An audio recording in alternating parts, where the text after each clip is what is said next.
Hey guys, it's Upa here.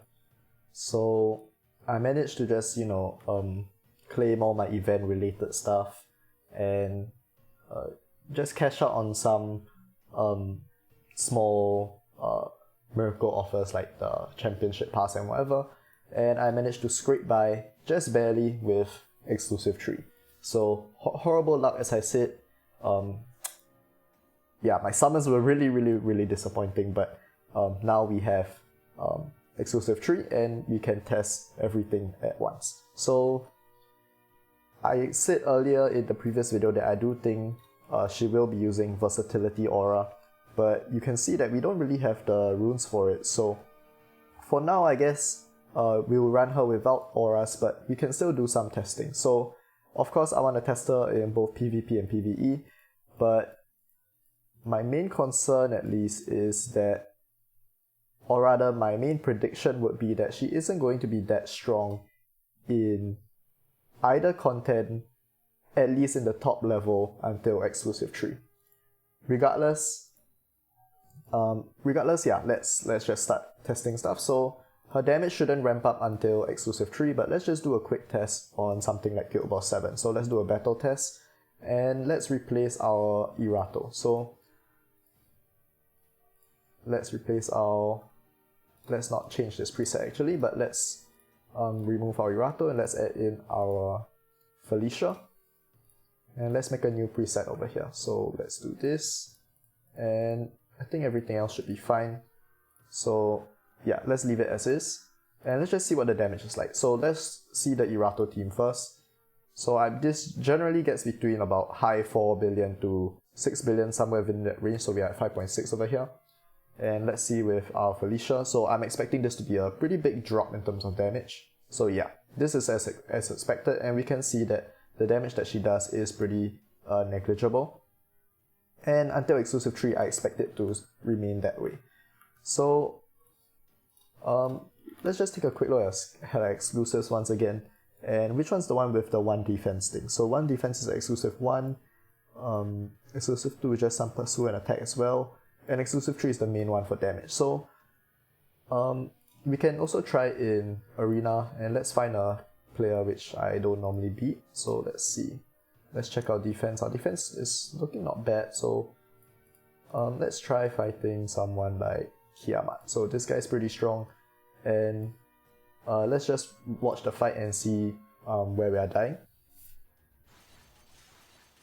So my prediction on where Felicia will slot into the team is I expect her to be replacing Murungjing, and that's because eventually we're going to reach a stage where everyone has Felicia, and if the enemy runs Felicia, your Murungjing is going to be pretty useless because she will set Murungjing's defense to 1, and Murungjing's heal and damage is based on his defense, so without any defense, Murungjing is not going to be able to do anything. But if the enemy doesn't have Felicia, then I do believe that the best slot to replace would be Giselle. I think replacing Giselle for Felicia would be better. So it kind of depends on what the enemy has. So watching this replay so far, I mean, nothing too crazy, and I think most likely it's just a situation where we are being slowly damaged down through their Marie and Apsara's damage record. So yeah, so once Apsara's dead, the fight's basically over. So kind of a survivability issue. And that's actually, I guess, a good thing, because at lower exclusives, we don't expect Felicia to do much damage. And instead, what we can do is, so I believe, yeah, Kiamat. And so I believe what we can do is, for now, we can swap out Giselle.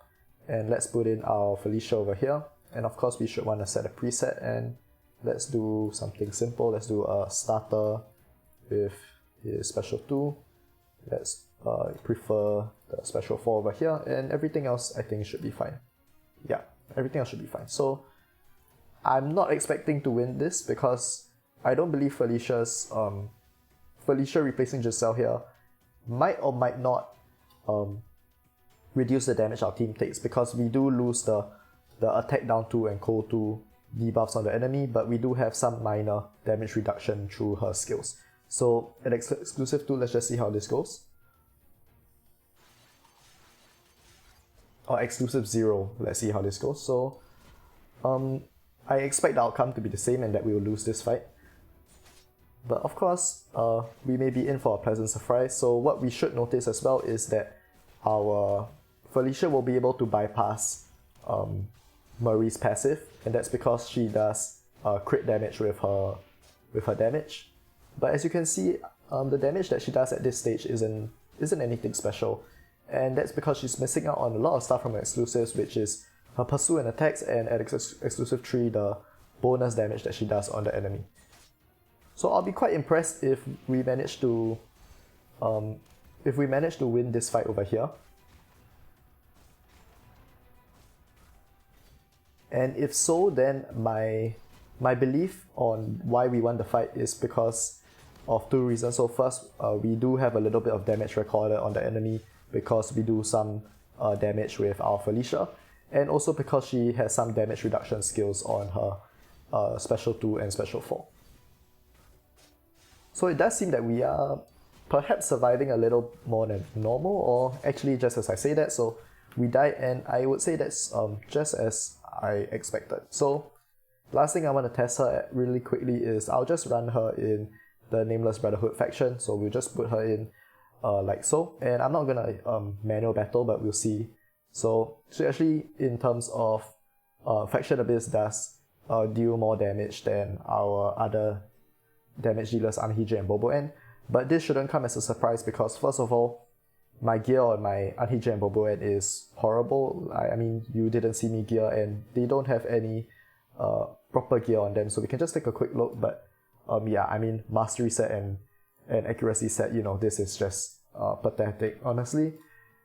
But even then, her damage is okay. So her damage doesn't seem to be good enough, or at least we're struggling with survivability. And my prediction is when we bring her up in exclusives, even though these 3 remaining characters are not geared, we'll be able to clear up to stage 30.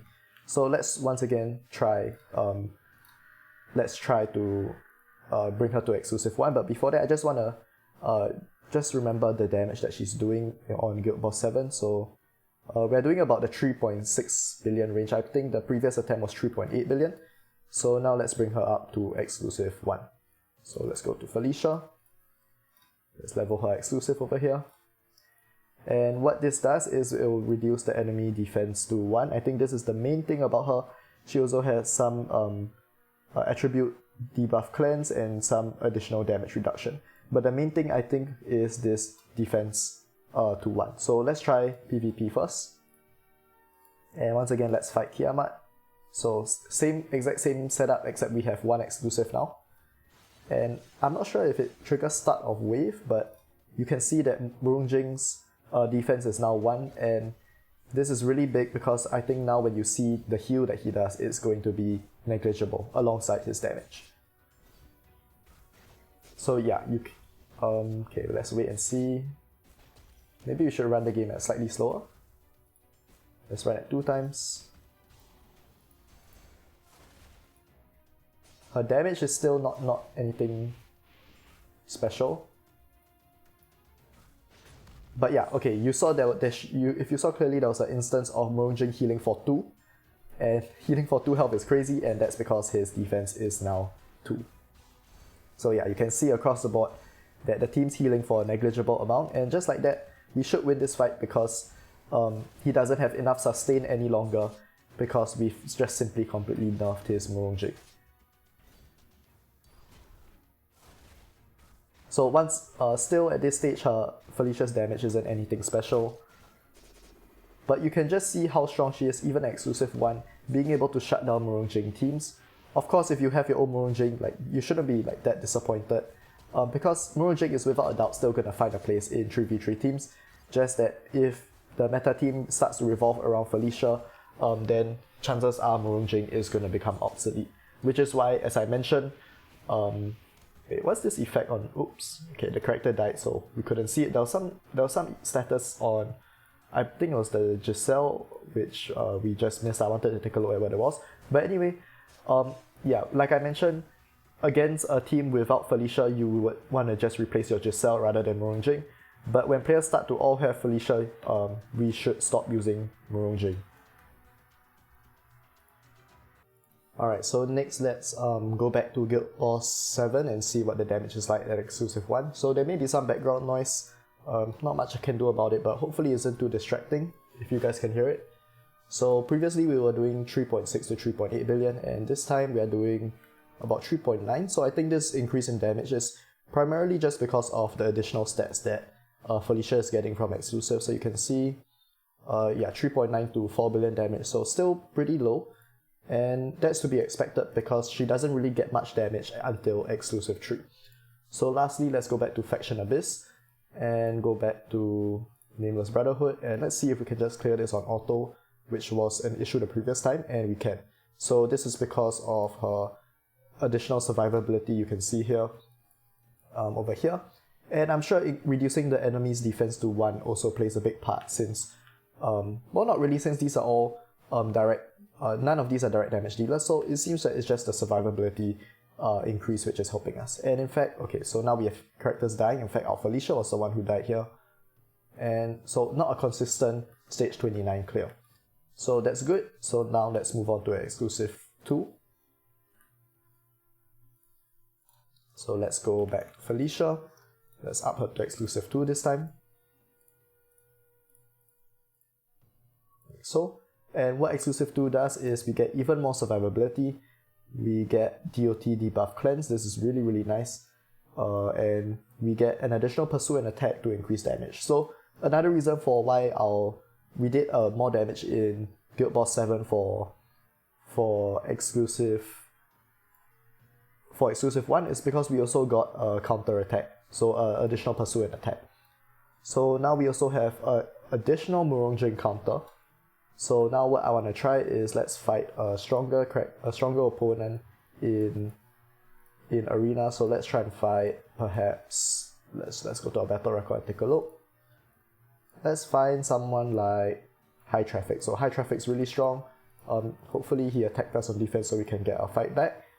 And so really, really strong player. You can see basically everything exclusive 5. He has the Griffin as well. So if we win this fight, it's going to be because of our Felicia. Normally I would have 0 chance winning. And to be honest, even now, I don't really expect that we will win this fight. So if we do manage to win, I'll be very, very impressed. So we'll see. Once again, his Murongjing isn't going to do anything, and that's because he has the highest defense and that character gets reduced to 1. So already you can see that he's not being able to heal his team, and because of that, he's just slowly taking damage and slowly being cleaved down. And unless this pet destroys us, which is very possible because it gives him one turn of just being unable to die, so he'll just be at 1 health, like so. If we die before then it'll be an issue, but otherwise I think we have a good chance of winning this fight. So the issue here is going to be Apsara's damage record, because he does do a lot of damage. You can see our team is very slowly dying, and if we manage to survive this part, then we will win this fight. But yeah, very strong player, so even with our Felicia so far, we don't beat him, and we'll take a look at that exclusive 3 if we do beat him. So maybe you can find one other player that was beating us. So Venom's another really strong player, and I do think that we'll beat this one. So now that Murongjing most likely will be phased out of Classic Arena meta with the introduction of Felicia, my guess is that we do need another form of healing, and where that comes from could perhaps be Unicorn Pet. So maybe we'll see Unicorn Pet be used over Divine Griffin Pet in Classic Arena. To be honest, I'm not 100% sure. And wow, we actually died so fast, so I wasn't really paying attention what happened, but I guess we just simply got bursted down. But our Apsara is alive, so there is a chance that these remaining characters just instantly get damage recorded and killed. So that's all his damage dealers did, and Murongjing did as well. So I think we will end up winning this fight because, you know, we do have 3 characters over his, and we have a lot more survivability with our Murongjing. So yeah, this fight ended really quickly, and basically all our characters just got damage recorded and killed. And that was in a big part definitely due to him having 0 heal from Murongjing, and additionally because in some part the damage that our Felicia did, which goes past Marie's special 2. So I think this is going to be a pretty dragged out fight because neither of our team does too much damage, so it could quite possibly end up in a stalemate where we just don't kill each other in the 300 turns, and I think this is going to be pretty boring to watch, so I'll get back to you guys when the outcome of this fight is done. Okay, so actually just a few turns later the fight ended and we managed to record enough damage on the Apsara, who died instantly because of that, and shortly after his Nikolith died. So far so good. We are beating a lot of players that we were losing to before, but when they do get their Felicia as well, then they might end up beating me again. We will have to see. So next, let's go back to Guild Boss 7 and see what the damage was like. So we were at about 3.924 billion damage the previous time, and now at exclusive 2 we are doing less actually. So hopefully that was just it's just some bad luck, but somehow we're doing less damage than before without changing anything at all. So this is very strange, and yeah, we're very consistently doing less damage than before. Wow, that was a lot less. So I wonder what's causing this. So just one more time. So survivability was never an issue with this team, but somehow we are very consistently doing less damage than before. So let's see her skills and maybe find some sort of explanation. So perhaps it's something to do with her pursue and attack, and the fact that if she takes a turn, it somehow affects what the boss does, and to be honest, I'm not sure at all. So very, very strange. Probably a very niche case and may not even apply to you. Maybe it's just something to do with the speeds and the order in which my characters attack, which is messing things up. So I wouldn't take too much away from that. But let's go back to Faction Abyss. Let's see how far we can clear now. So previously we couldn't consistently clear 29, and when we did have some survivability issues. But this time we did manage to clear it. Let's remove our Bobo N here and see if we can have a fight without any character dying, which we did. And at stage 30, let's see. So stage 30 we're still losing. And yeah, okay, so we seem to hit a wall here. I actually do want to test in Planar Rifts as well for this Internal Force Rift, but I'm just going to wait until exclusive 3 and then we can test this in one go. So finally, let's get her to exclusive 3. And this is definitely, alongside exclusive 1 with the damage, the defense reduction, is definitely one of her main exclusives. So immune to attack down 1 and 2, this is really good against Giselle. And then she does a whole bunch of extra pursue and attacks, which really affects her damage. So let's start off with Guild Boss 7 this time, because I want to see what the damage is like. And I do expect that this value will be a lot higher compared to previous runs, which is the case. So previously, we were at the 4.8, 4.9 range, and now she's doing a lot more damage for us to hit the 5.3 range. So now we're at 5.1. And of course, I'm just slotting her into a team, which may not perfectly or revolve, or may not be like, perfectly suited for her. So it's kind of expected that compared to the team I was using with Irato, she is doing less damage. But that's not to say that she's a worse damage dealer than Irato, because there could be a better team for Felicia. This is just a quick test, and there will be other YouTubers who will provide other, perhaps more in-depth analysis. This is just kind of a for fun showcase of a different exclusive. So 5.9, 5.5, but not really crossing the 6 billion range, which is kind of a big deal. So I also wanted to check her attack. So we have 54k on Marie and we have 50k on Felicia. So this means that Nikolith's double attack buff will apply to Marie and not of Felicia. Whether that's better or worse for damage remains to be seen, but also it's important to remember that my build on Irato is pretty solid in terms of all around, echo, aura and so on, and Felicia still doesn't have her aura yet, which definitely is a big deal when it comes to damage. So exclusive wise, the jump from exclusive 2 to 3 was pretty significant. And let's do PvP last this time, so let's go back to Faction Abyss, and I do believe that we should clear this easily this time. So we don't actually, and I'm guessing the issue is going to be survivability, because our team seems to be always dying at the same stage. But yeah, with just some luck, and our team managed to survive, probably based on making sure that our MacD had his shield up when we reached the boss phase. Yeah, once that happened, very easy clear, lots of damage from our Felicia. So let's go to PvP now, let's go to the arena, and let's once again fight. Let's fight. So we beat Venom the previous time, and let's just do one more fight against Kiamat. So we managed to beat him when Felicia was an exclusive 1, and I just kind of want to see how easy it is now that we have her at exclusive 3.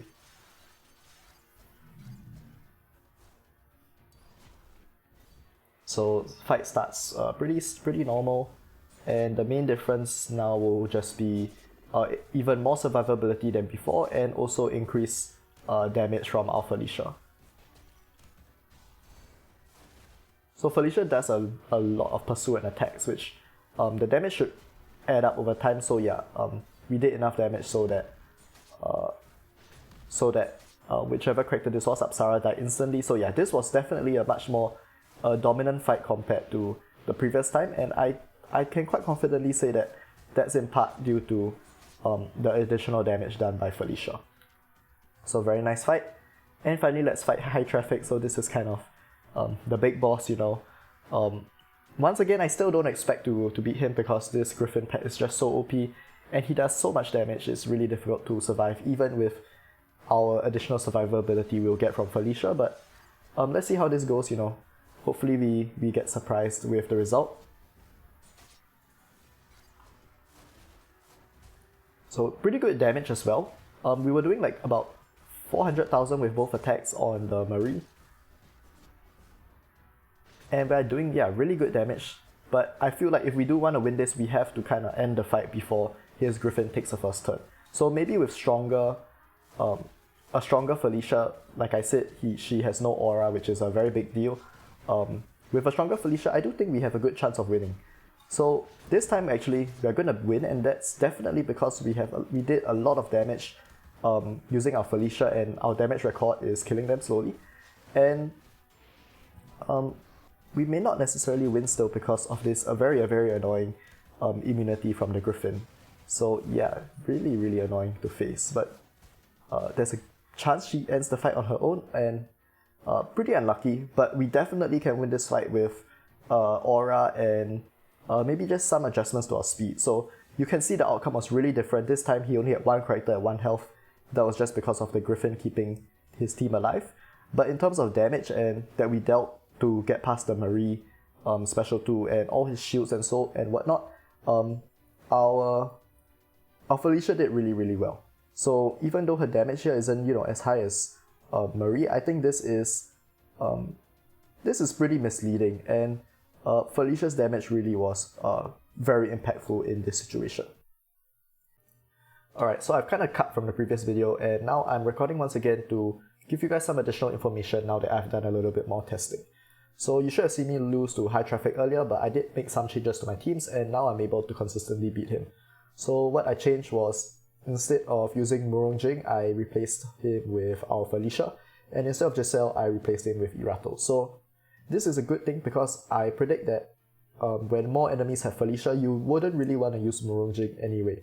So this is probably closer to what the final meta team will end up seeing is like, and let's just watch the replay together. So I think Irato's pretty good here because she does have her passive, which like lets you only take up to like 25% HP at a time, something like that. And you know, she is also able to get past immunity when she uses her pursue and attack, but that actually wasn't needed here. So what you see in this fight is that both our Marie and our Felicia is really putting in the work and just dealing a bunch of damage. So you can see that most of his characters are 1 health, and they have their immunity triggered immediately from the Griffin.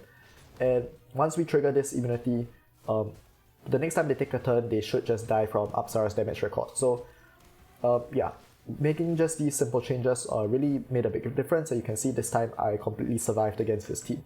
So similarly in Brave Trial, I also used the same team, and I managed to beat High Traffic once again.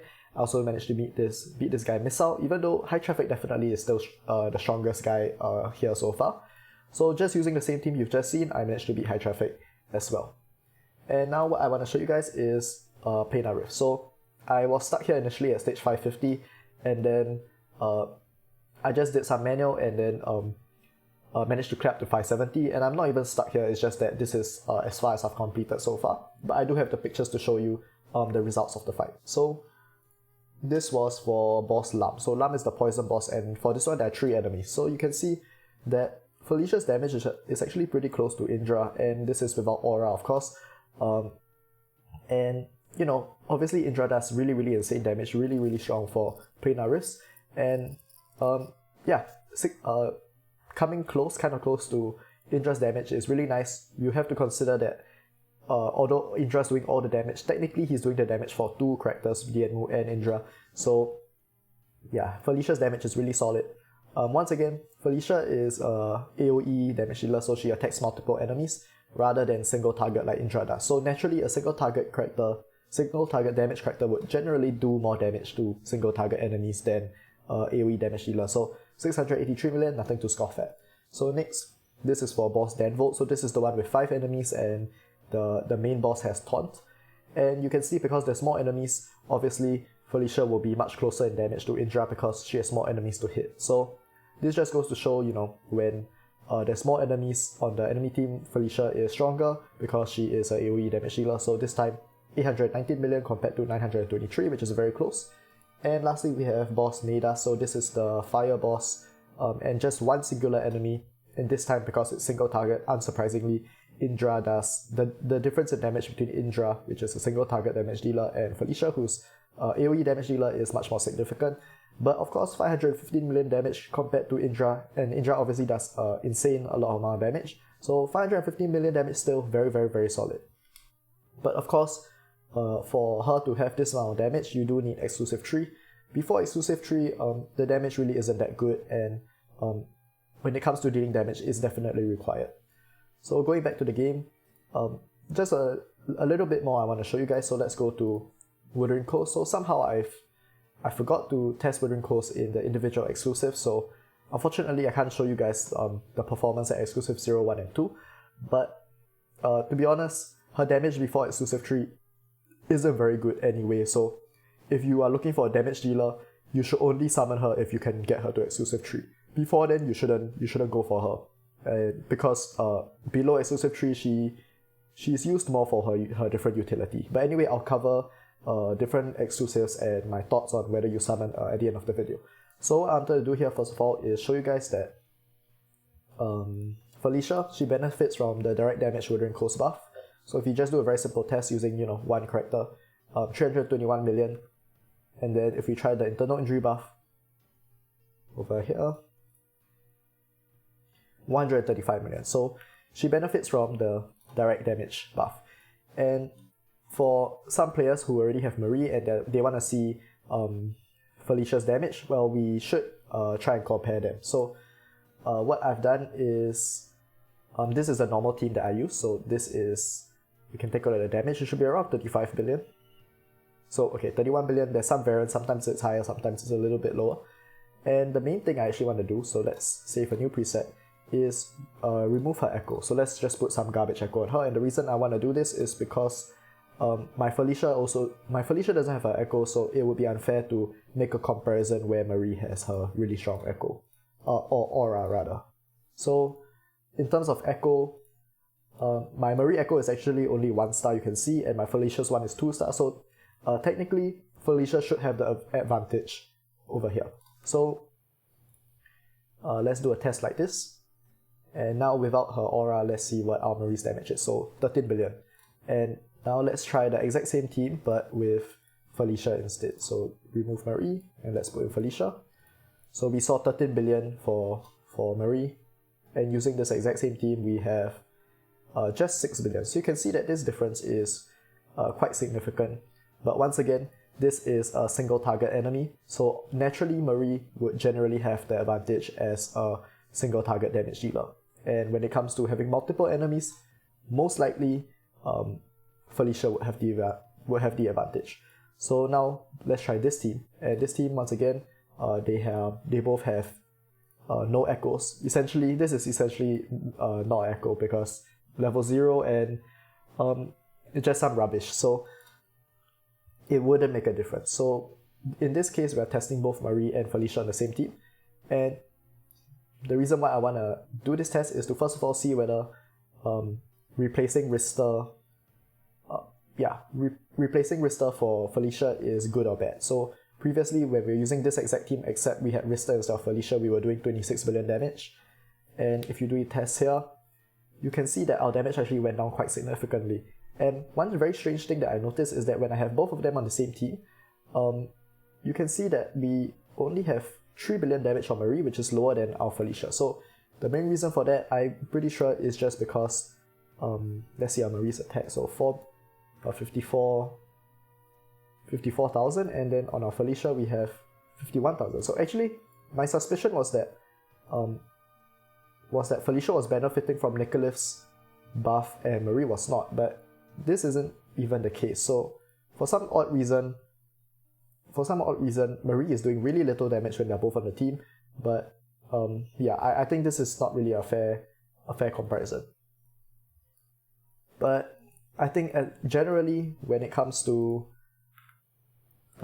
single target content, so things like Wuthering Coast and Guild Boss 6, 7 or whatever Guild Boss, Marie is still going to have the advantage when it comes to damage, but when it comes to dealing damage to multiple targets, Felicia may have the advantage. That being said, once again, Felicia's damage is nothing to scoff at. If we finally just go back one final time, go back to this team, as you can see, the one using Felicia only, the damage is still very solid.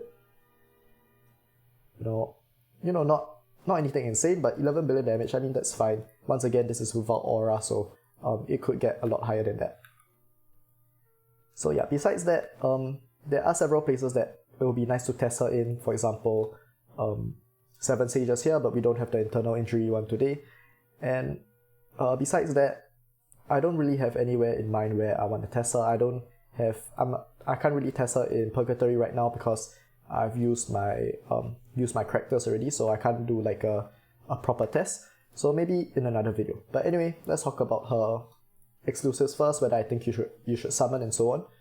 So there are 2 exclusives which I feel are important. So the first one is exclusive 1, and this is important for her utility, primarily to counter Murungjing. So it's this part over here where reduces defense to 1 point, and the reason why that's good is because Murungjing's heal and damage is based on his defense. So if you just take a quick look, all damage dealt is based on defense, and also his heal is based on defense. So that's why earlier, if you remember, we saw Murungjing healing for like 2 health every time, which is, I mean, just pathetic, right?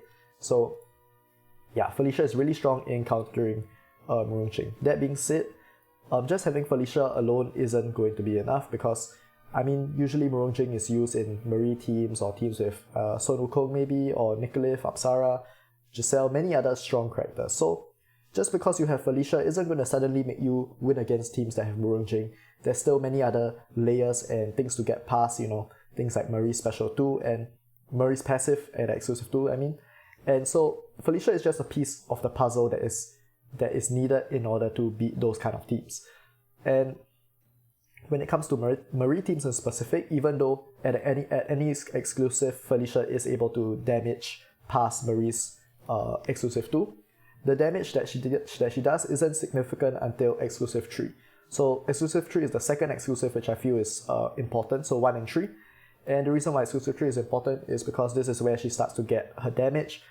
Every time an ally attacks, Felicia does some damage as well, and then of course she has this 900% damage increase the 20th time, every 20th time the damage is triggered. So really, really massive damage increase at exclusive 3. And if you need a damage dealer for PvE, exclusive 3 is definitely required. And if you need a damage dealer to get past Marie in PvP, exclusive 3 is always required. So what does this mean? So do I think that without exclusive 3 you shouldn't be summoning for her? Well, the answer I feel is just that it depends. If you just need a character which grants like all the utility that she does, and you have other characters to settle the issue of damage and so on, then maybe having Felicia at exclusive 1 will be good enough for you. Once again, Felicia at exclusive 1 is good enough to essentially make Murungjing on the enemy team useless, but then you will need several other characters to deal with the Giselle, the Nicolith, the Marie, and so on. So if you just need something specifically for Murungjing, then exclusive 1 is sufficient for you. Her exclusive 2, which I didn't really cover, I mean, it's good. You get some additional damage from this additional pursue and attack. You have this stealth which shuts down Murungjing even more, and just more survivability. Of course, exclusive 2 is very nice, but in terms of but the difference is not as big as having exclusive 1 and exclusive 3. So yeah, I do feel that at minimum, at very, very minimum, she does need exclusive 1. This will make her a good option in PvP in some cases, assuming that you have a separate damage dealer. Most of the time this would be Marie to deal with to deal with the actual damage dealing needed for your team. So if you can get her to exclusive 3, however, then she's going to be really good in PvP especially. In PvE, still kind of remains to be seen. Based on the testing that I've done so far, you would have seen that Marie is pretty much better in almost every content, or rather Withering Coast and Guild Ball 7. And then when it comes to internal injury content, Felicia does seem pretty strong. But of course, right now, I mean, it's still the first few hours of the character coming out, so we probably will need more time to see what's the optimal team to use Felicia in, and so on. And finally, I just want to stress, based on what I said, even if you feel you're able to exclusive 3, and I already said she's good at PvP and PvE at exclusive 3, I highly recommend you guys don't summon straight away. We have 2 weeks until this banner in the Miracle Summon goes away, so you have lots of time to decide whether you want her or not. So yeah, especially if you're free to play player, just wait, let more people test, let more people see just how good she is exactly in all different areas of content, whether she's meta, even though I think she is going to be. Just wait for more information, be patient, don't waste your resources, and then when we have a definite answer on what she's good at and what exclusive she's good at for each content, then should you make a decision on whether to summon or not. But yeah, just as a very quick summary, I think she's good. Exclusive 1 is the bare minimum for PvP, exclusive 3 is needed for PvE, and she seems pretty good in both. So yeah, for me at least, I'm happy with her kit, I'm happy with what she does, and I'm happy with her strength. I think she's a good character all around. So yeah, that's all we have for today. Hopefully this was useful for you guys. Of course, if you have any questions, just leave it in the comments. And that's all I have. So see you guys next time.